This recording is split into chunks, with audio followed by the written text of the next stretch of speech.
इयत्ता 10वी आज आपल्याला या व्हिडिओच्या माध्यमातून निजंतः म्हणजेच प्रयोजक हा भाग अभ्यासायचा आहे।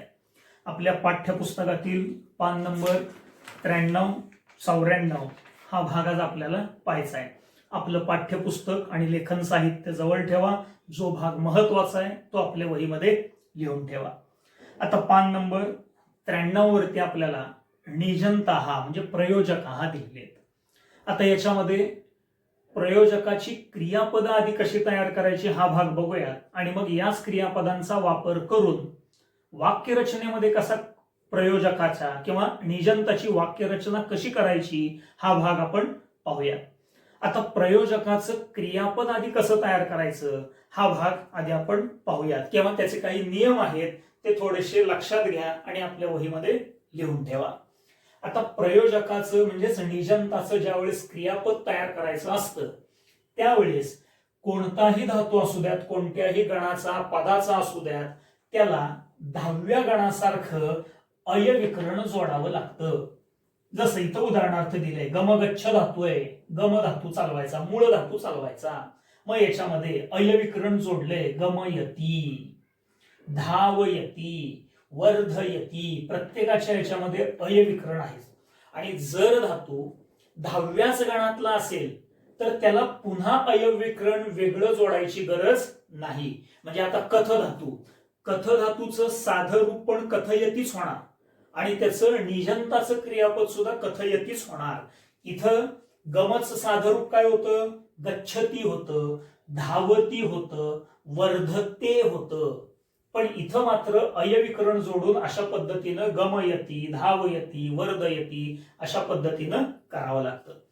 दुसरा नियम आहे की काही धातूंमध्ये त्याच्या ज्या मूळ रूपामध्ये जो अ असतो त्या अ चा काही वेळेस आ करावा लागतो। जसं या ठिकाणी उदाहरणार्थ पठचं निजंताचं रूप तयार करताना पाठयती म्हणजे प च पा मध्ये रूपांतर झालं म्हणजेच प चा आ करावा लागला। साधं रूप होतं पठती आणि पाठयती हे त्याचं निजंत म्हणजे प्रयोजकाचं क्रियापद आहे। मग तसंच चल पासून चालयती, नशच नाशयती, श्रूच श्रावयती या पद्धतीने अ चा आ करावा लागतो। तिसरं उदाहरण आहे किंवा नियम त्याचा, काही आकारांत धातूंमध्ये अयविकरण जोडतो जे आपण, तो अयविकरण जोडण्याच्या अगोदर प हा आगम त्या ठिकाणी जोडावा लागतो। प आगम कुठं जोडायचा आहे? अयविकरणाच्या अगोदर जोडावा लागतो काही आकारांत धातूंना। मग आता त्याची काही उदाहरणं इथे दिलीत। आता स्था आकारांत धातू आहे, स्थापयती अयविकरणाच्या अगोदर तिथं प आगम जोडावा लागला। दा धातू आहे, दापयती, या धातू आहे, यापयती, फक्त अपवाद आहे पा धातू आहे। आता ह्या पा धातूमध्येच प येतो आहे म्हणून इथं पापयती असं होत नाही, तर त्याच्या ऐवजी यच द्वित्व करावं लागतं आणि त्या ठिकाणी पाययती असा एखादा अपवादात्मक आकारांत धातूचा जो बदल आहे तो बदल थोडासा लक्षात ठेवायचा। बाकीच्या आकारांत धातूंना मात्र अशा पद्धतीनं प आगम जोडलेला दिसतो। आणि चौथा महत्वाचा याच्यातला नियम तो म्हणजे निजंत क्रियापद जी आहेत ही नेहमी उभयपदी चालतात। मग धातू परस्मैपदी असू द्यात तरी दोन्ही क्रियापद तयार होणार आणि आत्मनेपदी जरी असला तरीही दोन्ही पद्धतीने तयार होतात। आता उदाहरणार्थ आता गमगच्छ धातू आहे, हा गमगच्छ धातू परस्मैपदात चालत असला तरी त्याचं निजंताचं रूप तयार होत असताना गमयती, गमयते, इथे उदाहरणं दिली बघा की गमयती पण रूप तयार होतं, गमयते पण रूप तयार होतं। आता वर्ध धातू वृद्धवर्ध प्रथम गण आत्मनेपदी धातू आहे, पण तरी सुद्धा त्याचं निजंताचं क्रियापद तयार होत असताना वर्धयती परस्मैपदाचं पण तयार होतं आणि वर्धयते आत्मनेपदाचं पण तयार होतं। मग तशीच सगळी निजंताची रूप जी आहेत ही नेहमी उभयपदी चालत असतात। हा भाग याच्यामधला महत्वाचा लक्षात घ्यायचा आहे। म्हणजे आता निजंताची क्रियापद कशी तयार करायची त्याचे हे प्रामुख्याने असलेले जे महत्वाचे नियम आहेत ते इथं तुम्हाला दाखवून दिलेले आहेत। आता आपल्या पाठ्यपुस्तकामधला भाग बघण्यापूर्वी हा जो नियमांचा भाग आहे तो चांगला लक्षात ठेवा आणि आपल्या वहीमध्ये लिहून ठेवा। आता पान नंबर 93 वरती बघा काही उदाहरणं इथं दिलेली आहेत. कशी क्रियापद तयार करायची तो भाग आपण बघूयात आणि त्याची रचना कशी करायची हा भाग आपण नंतर बघूयात. आता इथं पान 93 वरती 2 चित्र दिलेली आहेत. बालकः पठती, शिक्षकः बालकं पुस्तकं पाठयती. आता याच्यामध्ये प्रयोजक म्हणजे काय तो मुद्दा आधी लक्षात घेऊया की प्रयोजक म्हणजे काय. तर वाक्यामध्ये असलेल्या त्या कर्त्याकडून बाहेरचा कर्ता आपल्याला घ्यावा लागतो आणि बाहेरच्या कर्त्याकडून त्या मूळ वाक्यातल्या कर्त्याकडून क्रिया करवून घ्यावी लागते. याला म्हणायचं निजंत किंवा प्रयोजक. आता उदाहरणार्थ मुलगा श्लोक शिकतो. श्लोक शिकण्याची क्रिया मुलगा करतोय. आता तीच श्लोक शिकण्याची क्रिया मुलगा स्वतः करतोय. त्याच्याऐवजी बाहेरचा कर्ता घ्यायचा आणि त्या कर्त्याकडून त्या मूळ वाक्यातल्या कर्त्याकडून ती क्रिया करवून घ्यायची. याला म्हणायचं निजंत किंवा प्रयोजक. आता मुलगा श्लोक शिकतो. शिकण्याची क्रिया तो स्वतःहून करतोय. आता मी बाहेरचा कर्ता घेतो आई. आई मुलाला श्लोक शिकविते. शिकतो हे झालं साधं क्रियापद आणि शिकविते हे झालं निजंत म्हणजे प्रयोजकाचं क्रियापद. हा जो बदल असतो याला म्हणायचं निजंत किंवा प्रयोजक. आता म्हणून या ठिकाणी बघा बालकः पठती मुलगा वाचतो किंवा बालकः पुस्तकं पठती मुलगा पुस्तक वाचतो. आता ती वाचण्याची क्रिया मुलगा स्वतः करतोय. त्याच्याऐवजी हीच क्रिया त्या मुलाकडून करवून घेतायत म्हणून बाहेरचा कर्ता इथं घेतला शिक्षकः. शिक्षकः बालकं पुस्तकं पाठयती. पठती पाठयती. दुसरं बघा बालकः अन्नं भुंक्ते. मुलगा अन्न खातो भक्षण करतो. खाण्याची क्रिया तो स्वतःहून करतोय. माता बालकं अन्नं भोजयती. आई मुलाला अन्न खाऊ घालते. म्हणजे खाण्याचीच क्रिया आहे पण तो मुलगा स्वतः न करता बाहेरच्या कर्त्याकडून ती करवून घेतली जाते. याला म्हणायचं प्रयोजक रचना. बालकः जलम पिबती. मुलगा पाणी पितो. पिता बालकं जलम पाययती. इथं मगाशी सांगितलं पा धातूला पुन्हा आगम जोडायचा नाही. पाययती क्रियापद तयार करायचंय की वडील मुलाला पाणी पाजतात. वृक्षः वर्धते. झाड वाढतंय ते स्वतःहून वाढतंय. बालिका वृक्षं वर्धयती. मुलगी त्या वृक्षाला वाढवतीये. फरक कसा आहे वाक्यातला साधं वाक्य आणि निजंताचं वाक्य यातला फरक लक्षात येतोय का ते पहा. बालकः आसंदात पतती. मुलगा खुर्चीतून पडलाय. रमेशः बालकं आसंदात पातयती. आणि रमेश त्या मुलाला खुर्चीतून पाडतोय. इथं स्वतः पडतोय तो त्याला पाडतोय. बालिका चित्रं पश्यती. मुलगी चित्र पाहते. सखी बालिकां चित्रं दर्शयती. म्हणजे मैत्रीण मुलीला चित्र दाखवते. आता पान नंबर 94 बघा. यानं चलती. यान चालतंय. या चालकः यानं चालयती की चालक त्या यानाला चालवतोय. बालिका गायती. मुलगी गाते. पिता बालिकया गीतं गापयती. आता गई गाय धातू आहे तिथं सुद्धा प आगम जोडावा लागलेला आहे की वडील त्या मुलीकडून गीत गाऊन घेतोय अशा पद्धतीनं वापरलेलं आहे.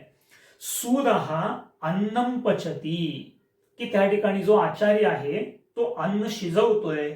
गृहिणी सूदेन अन्नं पाचयती. म्हणजे गृहिणी त्या आचार्याकडून अन्न शिजवून घेते अशा पद्धतीनं. आता खाली संभाषा पत्र दिलेलं आहे ज्याच्यामध्ये रूपशृंखला पूरयत. तिथं आपल्याला एक उदाहरणार्थ दिले स्थापयती स्थापयते. आता तशाच पद्धतीने ही सगळी उदाहरणं सोडवायची. पेन्सिलनी सोडवा नंतर आपल्या वहीमध्ये सुद्धा ती लिहून पूर्ण करा. कशा पद्धतीने सोडवायची बघा त्यातली काही सांगतो बाकीचं तुम्ही सोडवायचा सराव जो आहे तो करा. आता दापयती दापयते. मापयती मापयते. ज्ञापयती ज्ञापयते. पालयती पालयते. आता इथं पा धातूचा रक्षण वगैरे करणे अशा अर्थाने आणि दुसरा जो पा धातू दिलाय तो पिब म्हणजे पिणे अशा अर्थाने हे लक्षात ठेवा. पाययती पाययते. गै गापयति गापयते, ध्यै ध्यापयति ध्यापयते, नी नाययति नाययते, श्रु श्रावयति श्रावयते, भू भावयति भावयते, कृ कारयति कारयते. सगळीच उदाहरणं मी या ठिकाणी सांगतोय ती आपल्या पुस्तकात आणि वहीमध्ये दोन्ही ठिकाणी लिहून ठेवा आणि त्याचा सराव करा.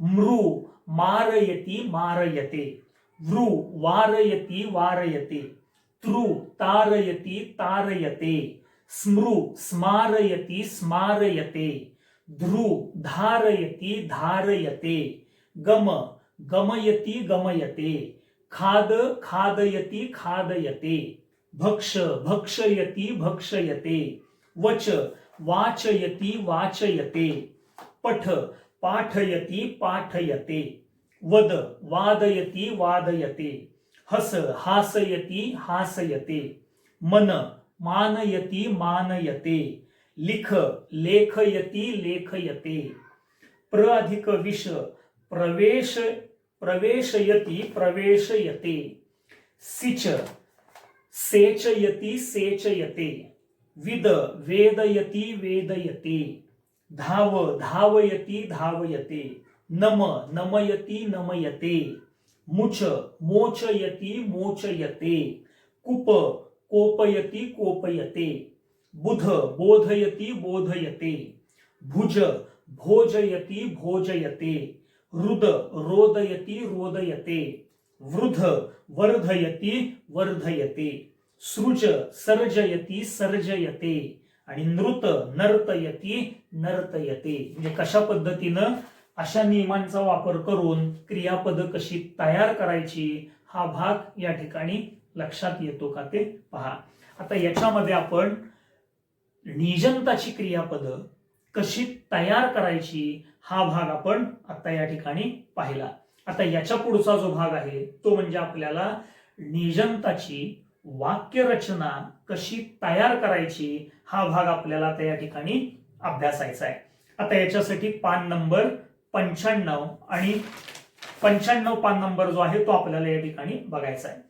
आता तुम्हाला सांगितलं की निजंताची रचना म्हणजे काय, की वाक्यामधला जो मूळ कर्ता असतो त्या कर्त्याकडून बाहेरचा कर्ता घेऊन क्रिया करवून घ्यावी लागते, याला म्हणायचं त्या ठिकाणी निजंत किंवा प्रयोजकाची रचना.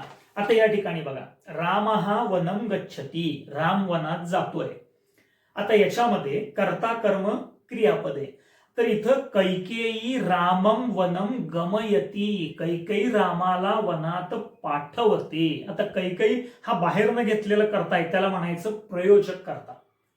आता या वाक्यातला जो मूळ कर्ता आहे राम, तो इकडं झाला रामम, त्याची द्वितीया वापरली हे महत्वाचं आहे. याला म्हणायचं प्रयोज्य कर्ता, म्हणजे मूळ वाक्यातलं आहे पण आता त्याच्याकडून ती क्रिया करून घ्यायची आहे. त्यानंतर वनम हे गौण कर्म आहे आणि गमयती हे निजंताचं क्रियापद अशा पद्धतीनं तयार करून वापरलं, म्हणजे गच्छतीचं रूपांतर गमयती मध्ये झालं. म्हणजे रामः वनं गच्छति, कैकेयी रामम वनं गमयती. म्हणजेच आता याच्यामध्ये काय करावं लागतं, जो बाहेरून कर्ता घ्यावा लागतो त्या कर्त्याची विभक्ती वापरायची प्रथमा. आता जो मूळ वाक्यातला कर्ता असतो त्याला आपण म्हणतो प्रयोज्य कर्ता, आणि हा जो प्रयोज्य कर्ता असतो या प्रयोज्य कर्त्याची बहुतेक वेळा द्वितीया विभक्तीच वापरावी लागते, पण काही वेळेस क्वचित प्रसंगी प्रयोज्य कर्त्याची तृतीया विभक्ती सुद्धा वापरावी लागते. बहुतांशी वेळा द्वितीयाच असते प्रयोज्य कर्त्याची, जसं आत्ताच्या ह्याच्यात होतं की कैकेयी रामम रामम, इकडं वाक्यात राम हा प्रथमा होती ती आता द्वितीया केली कारण प्रयोजकाचं वाक्य. द्वितीयाच विभक्तीचा वापर बहुतेक वेळा असतो, पण क्वचित प्रसंगी काही क्रियापदांना मात्र तृतीय विभक्तीची सुद्धा अपेक्षा ठेवावी लागते आणि त्यानुसार तृतीयेचा वापर करावा लागतो. आता इथे बघा, निजंत प्रयोगे प्रयोजक कर्ता प्रथमांत भवती, म्हणजे बाहेरून घेतलेला जो मूळ प्रयोजक कर्ता आहे, बाहेरचा कर्ता म्हणजे प्रयोजक कर्ता, त्याची प्रथमा विभक्ती वापरावी लागते. निजंत प्रयोगे सर्वेषां धातूनाम अयविकरणम भवती. हा नियम आपण इथं पाहिलेला आहे की सगळ्या धातूंना अयविकरण जोडावंच लागतं. सर्वेषां धातूनाम निजंत रूपाणी उभयपदानी भवंती. उभयपदी क्रियापद होतात, तोही आपण बघितला. सर्वेषु लकारेषु निजंत प्रयोग हा भवंती. आणि सर्व लकारांमध्ये क्रियापद तयार करता येतात. आता उदाहरणार्थ गमयती हा झाला लट लकार, अगमयत हे झालं लंग लकार, गमयतू लोट लकार, गमयेत विधिलिंग लकार. म्हणजे अशा पद्धतीने सर्व प्रकारामध्ये त्या ठिकाणी अशी निजंताची रूप, सर्व लकाराची रूप तयार करता येत असतात. हे भाग लक्षात ठेवायचं. आता काही धातूंचे प्रकार दिलेले आहेत. अकर्मक धातव काय पत हस नृत इत्यादया. अशा धातूंना द्वितीयची अपेक्षा आहे. म्हणजे मिहिर हा आदित्यम पातयती, म्हणजे मिहिर आदित्यला पाडतो, आदित्य हा पतती, आदित्य पडतो, आणि मिहिर हा आदित्यम पातयती. गत्यर्थक ज्ञान किंवा अध्ययनात्मक, सेवनात्मक, शब्दकर्मात्मक धातू असे जर असतील, गमगच्छ, या, पठ, बुध इथं दिलेले आहेत काही धातू, ते बघा इथं पुस्तकामध्ये की ज्ञा, आध्याधिक, ई, विद, शिक्ष, भुज, पापिब, अश, श्रू, स्मृ अशाच काही धातू आहेत की अशा धातूंना सुद्धा द्वितीय विभक्तीचीच अपेक्षा असते. कोणाची? प्रयोज्यकर्त्याची. उदाहरणार्थ दिलेत. वैद्य बालकम औषधम पाययती. शिक्षक बालकम, गुलाबी रंगामध्ये जे शब्द दिलेले ते प्रयोज्य करतेत आणि त्याची द्वितीय वापरली, म्हणजे या धातूंना द्वितीयची गरज असते, ते लक्षात ठेवा. तिसरा दिलाय सकर्मक धातव. आता सकर्मक धातू ज्या वेळेस येतात, लिख, दा, पच, रक्ष इत्यादी, त्यावेळेस मात्र प्रयोज्यकर्त्याची तृतीय विभक्ती, मगाशी जे म्हटलं की कधी कधी तृतीया, तर कधी वापरावी लागते? तर लिख, दा, पच, रक्ष अशा धातूंना तृतीयेची अपेक्षा आहे. आता उदाहरणार्थ धनिक स्वपुत्रेन भिक्षुकाय धनम दापयती. म्हणजे धनिक स्वतःच्या मुलाकडून त्या भिक्षूला दान देतोय. समजा नीनय धातू आला, वह धातू आला किंवा खाद धातू जरी आला तरी या धातूंना सुद्धा तृतीय विभक्तीचीच अपेक्षा असते. स्वामी गर्धभेन भारम वाहयती, की स्वामी म्हणजे मालक गाढवाकडून ओझ वाहतोय, म्हणजे त्याच्याकडून तो वाहून घेतोय. कृ किंवा रुहर सारखा जर धातू आला तर त्याला द्वितीय पण चालते आणि तृतीय पण चालते. की शिक्षक छात्रान द्वितीय वापरली तरी चालेल, किंवा छात्रई ही तृतीय, म्हणजे कृ आणि रुहर धातूला दोन्हीपैकी कुठलंही विभक्ती वापरली प्रयोज्यकर्त्याची तरी चालते. त्या ठिकाणी वृक्षारोपणम कारयती, म्हणजे रुहर किंवा कृ धातूला दोन्हीपैकी कुठलंही. एक उदाहरण सांगतो. आता समजा मेघ संदेशम हरती, रुहर धातूचं रूप वापरलंय. आता त्याचं प्रयोजक करायचं. मी बाहेरचा करता घेतला यक्षः. आता मेघ शब्दाची द्वितीय वापरली तरी चालेल, मेघम, किंवा तृतीय जरी वापरली मेघेन तरी चालेल. आणि पुढचं वाक्य संदेशम, आणि हरतीचं निजंतामध्ये बदल करायचा, हारयती किंवा हारयते, दोन्हीपैकी कुठले क्रियापद झाले.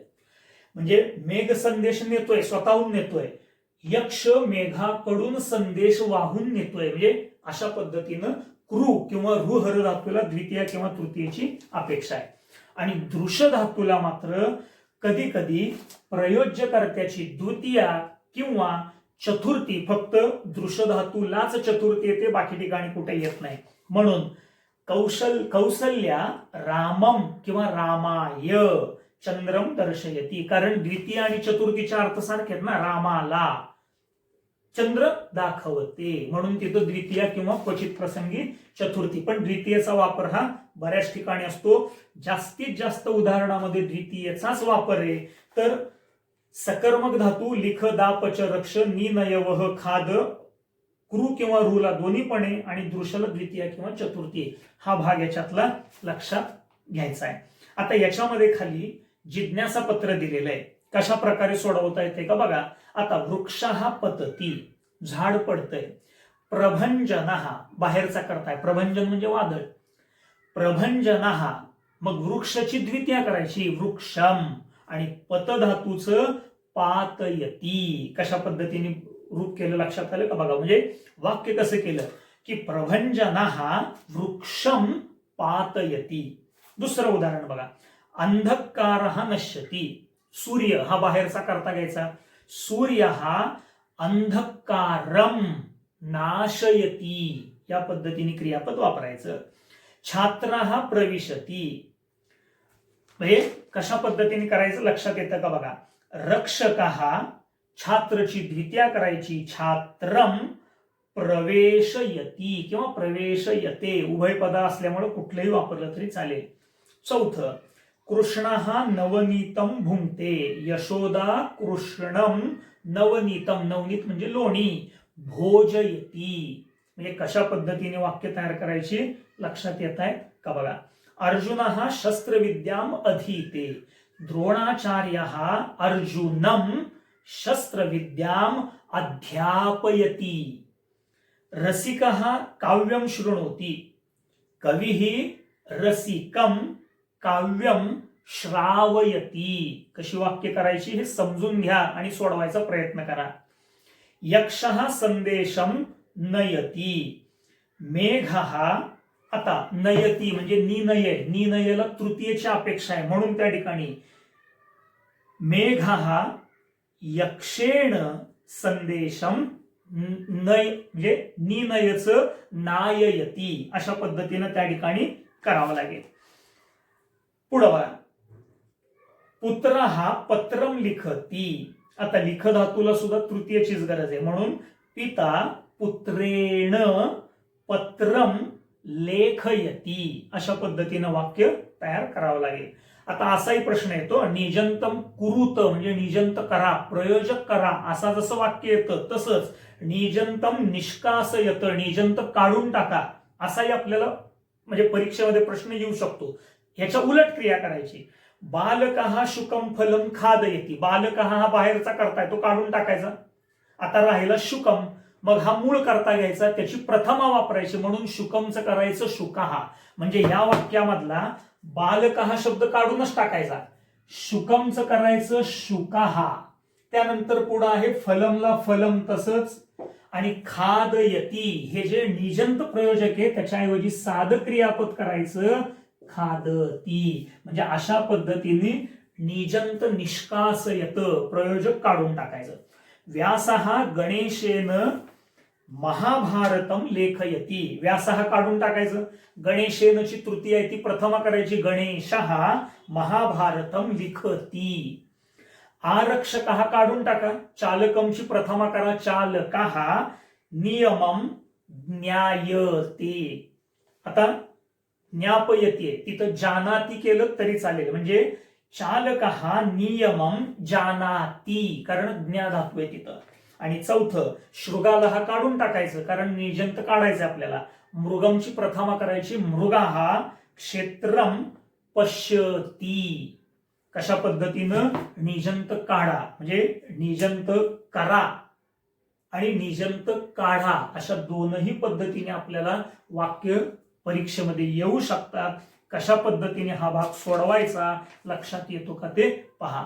अशा प्रकारे अजून जादाची काही वाक्य तयार करायचा प्रयत्न करा, त्याच्यामध्ये निजंत तयार पण करा आणि निजंत काढूनही वाक्य, दोन्हीचाही सराव जो आहे तो आपला करत चला. आता याच्यामध्ये जर काही अडचण असेल तर आपल्या व्हॉट्सअप ग्रुपच्या माध्यमातून विचारत चला.